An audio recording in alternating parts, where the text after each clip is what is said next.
والنازعات غرقا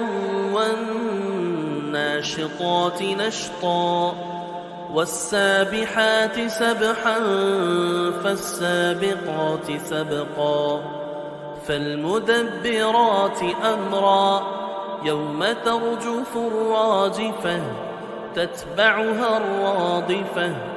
قلوب يومئذ واجفة أبصارها خاشعة يقولون أئنا لمردودون في الحافرة أئذا كنا عظاما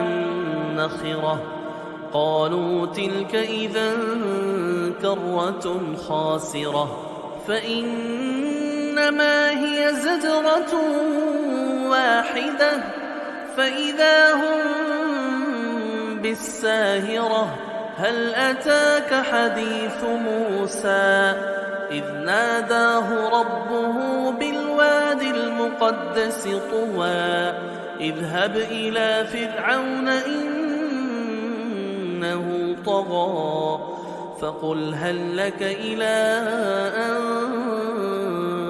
تزكى وأهديك إلى ربك فتخشى فأراه الآية الكبرى فكذب وعصى ثم أدبر يسعى فحشر فنادى فقال أنا ربكم الأعلى فأخذه الله نكال الآخرة والأولى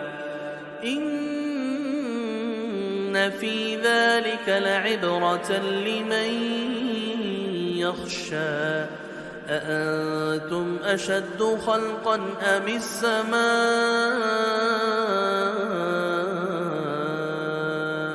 بناها رفع سمكها فسواها وأغطش ليلها وأخرج ضحاها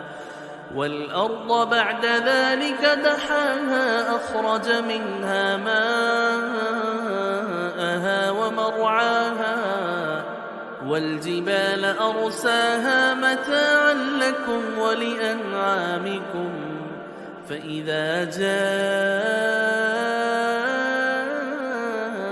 الطامة الكبرى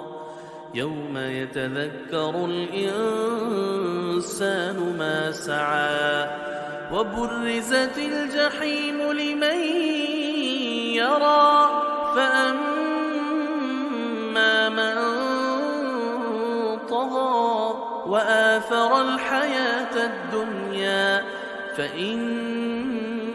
الجحيم هي المأوى وأما من خاف مقام ربه ونهى النفس عن الهوى فإن الجنة هي المأوى يسألونك عن الساعة أيان مرساها فيم أنت من ذكراها إلى ربك منتهاها إنما أنت منذر من يخشاها كأنهم يوم يرونها لم يلبثوا